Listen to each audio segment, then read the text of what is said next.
सौरभ कुमार 26 वर्षीय हैं, रांची से। उन्होंने पूछा है, आचार्य जी, लिबरेशन और क्लाइमेट चेंज में क्या संबंध है? लिबरेशन का मतलब होता है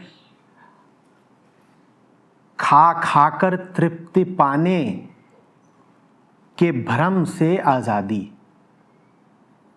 लिबरेशन माने किसी चीज से लिबरेट हो रहे होगे ना। काहे से लिबरेशन?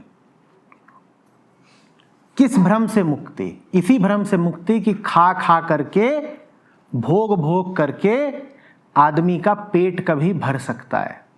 यही लिबरेशन है। और क्लाइमेट चेंज क्या है? ये धारणा कि भोग भोग करके जीवन को सार्थक बनाया जा सकता है। तो कह सकते हो तुम कि ये जो पूरा जलवायु परिवर्तन का संकट है वो है ही इसीलिए क्योंकि ये पृथ्वी भरी हुई है दास लोगों से, बंधक लोगों से, जो लोग भ्रमों में और बंधनों में जी रहे हैं, बॉन्डेज में जी रहे हैं, ऐसे लोगों से। तो फिर क्लाइमेट चेंज की समस्या का समाधान भी क्या हुआ? Freedom, liberation. किससे फ्रीडम? किससे मुक्ति? ये जो भीतर हमारे धारणा बैठा दी है देह ने, समाज ने और बाजार ने कि जितना भोगोगे जीवन उतना तुम्हारा सुखी और संतुष्ट रहेगा। क्लाइमेट चेंज की समस्या और कुछ है ही नहीं, गलत जगह खुशी तलाशने की समस्या है। ये एक आध्यात्मिक समस्या है।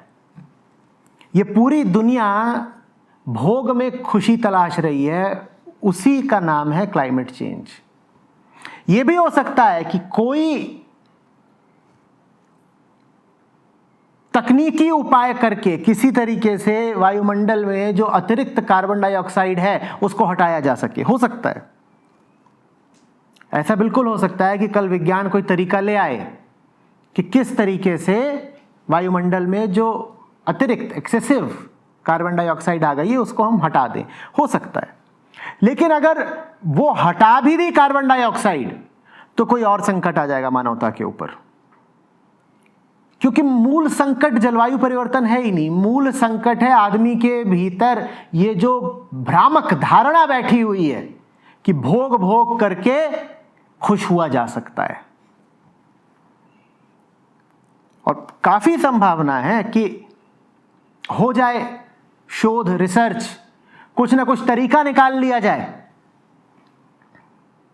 कि जैसे हमारे ढर्रे हैं, लक्षण हैं, मान्यताएं हैं, जीवन पद्धतियां हैं, वो वैसी ही चलती रहे और फिर भी वैश्विक तापन ना हो, दुनिया का तापमान ना बढ़े। कोई तरीका निकाला जा सकता है, कौन जाने आई जाए। आदमी की खोपड़ी खूब तेज है, कोई भी तरीका निकाल लेती है। मैं उस दशा में सावधान कर रहा हूं कि बीमारी तो लगी ही हुई है, उस बीमारी का सिर्फ एक लक्षण है, सिम्पटम है क्लाइमेट चेंज। हम अगर क्लाइमेट चेंज से बच भी गए तो किसी दूसरी तरह से मरेंगे। अगर हम बाहर वाली मौत मरने से बच भी गए तो हम भीतर की मौत मरेंगे। पर जब तक हमारे अंदर ये धारणा बैठी हुई है कि प्रकृति का, संसाधनों का, वस्तुओं का, दूसरे मनुष्यों का उपभोग करके आनंद पाया जा सकता है, तब तक हम जी तो नहीं ही पाएंगे। मौत चाहे जलवायु परिवर्तन से हो, चाहे विश्व युद्ध से हो, चाहे किसी और कारण से हो, और चाहे बाहरी मौत हो ही ना, बस अंदरूनी मौत हो, हम मरेंगे जरूर।